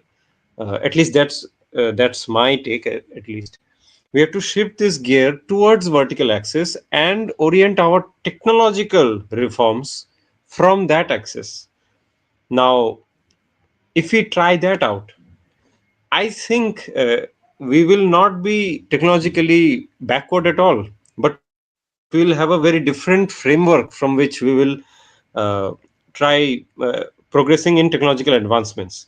And that will be a very good way to put our society, I think, at least, because the way that we are doing it right now, it's putting us in jeopardy, and it's really taking us down. And if we as humans go down, then what's the need of technology at all? Like, what are we doing by using that technology if the basis for it is totally getting us towards decadency, at least? Yeah. Niner, any points if you had? Yes, I completely agree with your view. And if there are any audience questions, we can take them at this point. And if anyone wanted to join the conversation as well, we are going to paste the link. If at least what I'm seeing, Niner, there aren't any right now. Maybe they are busy watching. You know, I think IPL, we will not. Yeah, we will not insult our audience, but yeah, uh, sure, sure. things go. Yeah. So I think because this is such a great topic, we will make a session on this in our next segment, I guess, in coming weeks, where we will have reactions from audiences, and we'll get to know what their views are on today's session. Because right now we are not seeing many people. Yes. And perhaps we can discuss a little bit more on this pattern we have seen in the context of Indian tradition, or you can say Indian modernity. So, Rajya Krantikari and Rishi, what are your thoughts on this? That how exactly do you see in our context we are facing the problems? Yeah, so in our context, we are seeing that traditional Hindu concepts very nominally are being selected, especially those which are easier to construct. Especially those which are easier for the purpose of constructing the new political paradigm, or the new political identity marker. So over here in this slide, as you are showing, uh, the upcoming political marker that is getting inspired from Hindu lands being sacred. This doctrine that we have, that this country, uh, mm, I should say, this whole earth is sacred, and in that the earth, and in that this piece of land, this Bharatavarsha, is especially sacred because there are sacred sites over here. This whole country has been traversed by our rishis, devatas come over here, so on and so forth. But all of these concepts are shoved aside because, as we know, transcendent is not really palatable for modern society. So only some of the parts, vague parts which can be taken to construct the new political paradigm, those are being taken over here, especially the part where Hindu land is sacred. That is being transposed into, okay, this nation is sacred. But when we go deep inside, then we'll see that, oh no, they are talking about India as the nation state. That's the message that they are putting it out. Next is the pointer that you have made, that you have hinted towards, designation of a foreigner. So from historical times, the religious tradition has this conception of who's a foreigner: Yavana, Turushka, Mlecha, Pulinda, Shaka, so on and so forth. These labels have been used various times, we have seen. uh, Even in 18th century, just before British colonization, we have within Marathi scholarly circles texts referring to Shyamalas. Who are Shyamalas? Well, those are Abyssinians who are the present day Siddhi community. uh, Shamalas, they are foreigners. So then Valandas, the Dutch, uh, the there are words for Portuguese as well, Firangi, Angraj, so on and so forth. So this was done from a very religious perspective. Actually, there was a traditional justification for such nomenclature, but this has not been used for modern context to say, okay, we are Indians, then there is Pakistani, there is Ukrainian, there is Chinese, there is Tibetan, so on and so forth. So that's the transformation that is happening right now. Next is the point that over here, which is being referred to, temple reclamation movements. So these movements have been going on from the times of invasion itself. So traditional society will rise up and launch movements to reclaim the sacred spaces. Again and again, they will fight. They will keep on fighting if they fail at some point of time, because this is a long war. It's a long drawn game, and the one who has patience gets to win the situation. So from that perspective, it was launched at that time. But now that has totally transformed into a scenario where temple reclamation movements are they are transformed into a scheme for national mobilization.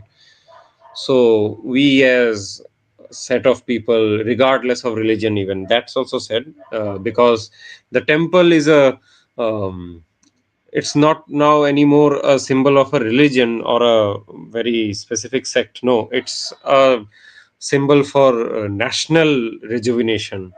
So all people, regardless of whatever religion they may believe, even if those religions reject the very purpose of that temple, still, because this is a national project, therefore they should also be joined in as well in this endeavor.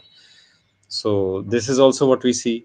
And at last, festival celebrations, utsavas and all, these were done for honoring the deity itself. Like we are celebrating an event of that, what should I say, some specific lila in that deity's life, uh, which happens at a certain point of time, that is celebrated by the devotees. So Diwali, Holi, Janmashtami, so on and so forth. These are not just times for social collaboration alone. No, these are times for actually celebrating that divinity itself. But that is lost over here. Now we see it's being transformed into just outer forms where light shows happen, functions happen, movies are released. um, the divinity side has receded totally. Some sort of propagandas are mentioned at that period to create controversies and so on and so forth. So these are the things, at least that's what I'm realizing. Um, all of you over here can comment on it much more. Yeah. Uh, some very thoughtful points were brought up. right now by Rishi. I'd like to add to them. So basically, what we understand is that with time, since the environment around us has changed, and the dynamics themselves, the different waves of thought have entered, our religion has accommodated them to a certain extent. For example, when the need to serve the society was fully understood and internalized, we opened this, like, ashrams exist for that. We have ashrams to serve the society while keeping the temple, retaining the temples as sacred spaces. So the utsavas are opportunities for the deity to, I mean, for celebrating the leelas of the deity in public, allowing the masses to participate in that leela, while ashramas are areas where people from different sampradayas can interact. However, now we see that even, like, earlier we had the concept of different sampradayas where different sampradayas would sit and argue on certain points of common interest, and maybe differ with one another, and where, so, like, pundits would have their mimamsa sessions where they would try to find common ground. Those were not held within temple premises, because the temple is the house of the deity. The house of the deity must not be breached for mundane causes. The temple is a space where devotees come and gather, offer their respects to the deity, and leave. That is all. So it's like the devotee's primary residence. For other activities, we had the ashram. Now we see that now the world is getting involved, because now we have tourists wanting to participate in this experience. Just for accommodating them, we shouldn't open the doors of the temple towards them, because that would be inappropriate and it would violate the protocol. Which is why we now see cultural centers coming up. Like, we know Akshardham, a new age temple, a new age cultural center has opened, which accommodates people from all walks of life. So I believe that the way to go forward would be, besides having temples and ashrams, we allow cultural centers to accommodate these interests. Cultural centers will have, the kind of things that modern people want: photo booths, ice cream booths, maybe information pamphlets, and whatever the kind of experience tourists actually want, rather than accommodating their fancy interests in the temple premises. I mean, modern problems require modern solutions. So, if a certain target audience wants light and sound shows, they want that kind of engagement, the temple should not change its protocols to accommodate those. Rather, since we already have this provision for opening new institutions, we might as well accommodate those people in cultural centers. I believe that would be Yes, an intelligent way going forward. that can be a good pragmatic solution towards bringing back modernity in line with tradition, I guess.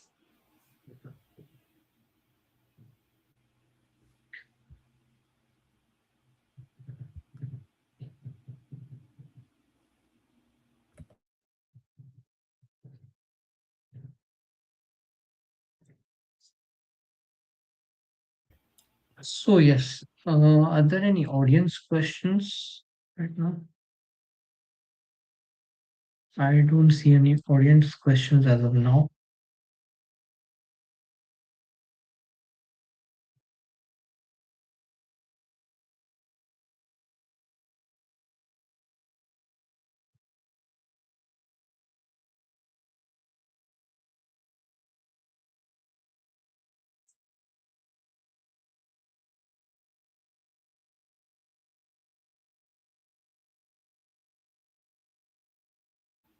So our point is, basically, we are not rejecting modernity, but we are accommodating it appropriately by not violating our existing protocols, by not violating the existing quote unquote way of life. We create parallel avenues for it. Exactly. The principles on which our original, or you can say our traditional society was built, without compromising on those in a limited space, we can accommodate from modernity outside the traditional spaces, in a sense. Yes. Cultural Like you centers and said, museums are modern outfits. There's right. nothing stopping us from opening other cultural centers and museums. Absolutely. At the same time, we have to hold a kind of a hierarchy between these cultural centers and the original sacred spaces, as this, Yes, because the sacred temples are spaces themselves. residences. They should be treated like private residences. Residences have rules. Yes, yes, and basically we have to have that hierarchy in mind that the sacred spaces Yes. themselves are always going to be more important than the, you can say, the materialist oriented cultural spaces. For example, the difference between a wildlife sanctuary and a zoo. In a wildlife sanctuary, you cannot enter beyond a certain limit because then you're breaching into their natural habitat. But in a zoo, there's no such rule. Like in a zoo is open to all, and a zoo is basically for entertaining tourists. So there's that too. Yes. Oh, yes, yes. Yeah, that's the natural habitat in case of the wildlife sanctuary, Yes, and exactly. in case of the zoo, it's for the materialist persuasion of the human. Yes, the zoo basically wants to make money, and that money goes to the government. A wildlife sanctuary, like tourists, many tourists even need special permission to enter wildlife sanctuaries. There are certain wildlife sanctuaries which don't even allow tourists to enter Yep, beyond yep. the outer Usually, it's periphery. national parks which allow, not Yes, the wildlife exactly, sanctuaries. exactly. Because there, the priority is uh, allowing the animals and plants to flourish in their natural environment, undisturbed. Yeah, absolutely. So yes, that was our whole uh, presentation about nationalism, So about there too, there is this modernity. concept of, I mean, there too, we are holding certain values sacred. So understand that the temples, the moment we call them sacred space, we attach that importance to them. That means there are certain protocols and guidelines that regulate who can enter the temple and for what. Yes, So because random sacred is seekers, always defined as exactly, something above what the human himself can exactly. define, right? It's not for sightseeing. A temple is not for sightseeing. It's not a sight to be, you know, to entertain the eyes. Mm, Similar arguments. Ha. so this point I had. So, do you think that because of that horizontal axis thing, we have turned every avenue into a sort of space for fulfilling what the human desires? So, a foreigner now who's not a practitioner will now demand to have uh, a uh, what should I say, participation within the temple ritual. Like they desire it, therefore we must allow it to happen. Like that sort of psychology is happening, right? Yes, Because that and also they're trying to because subject in it to many cases, individual choice. and in many cases because they, I mean, the money they're willing to pay is so. I mean, the government bodies must be firm in this regard.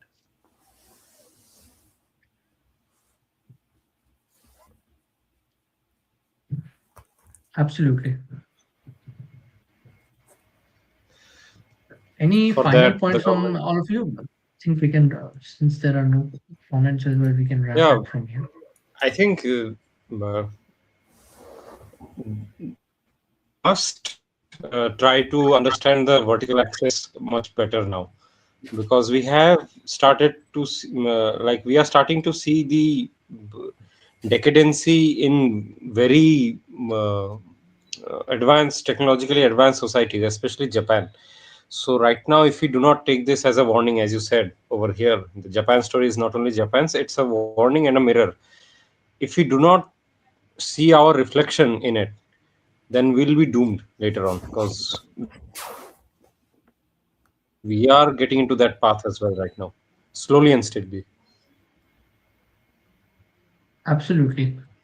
The kind of modernization that is coming to us is essentially the same kind of that is facing that Japan is facing or the West is facing right now. Yes. And we have those rows, what should I say, that lens, right? That, okay, we need to modernize ourselves faster. We are so poor and so on. And we need to um, now fast track that option.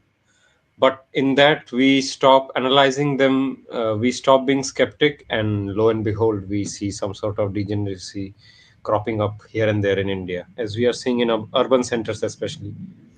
Yeah, others can please comment their last submissions. Mm. Yeah.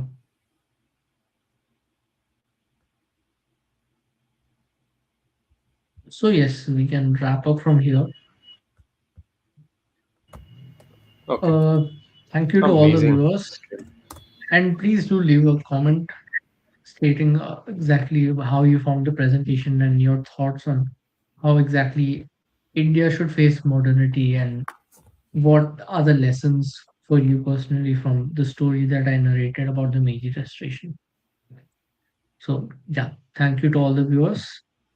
Jai Shri Ram. Jai Shri Ram.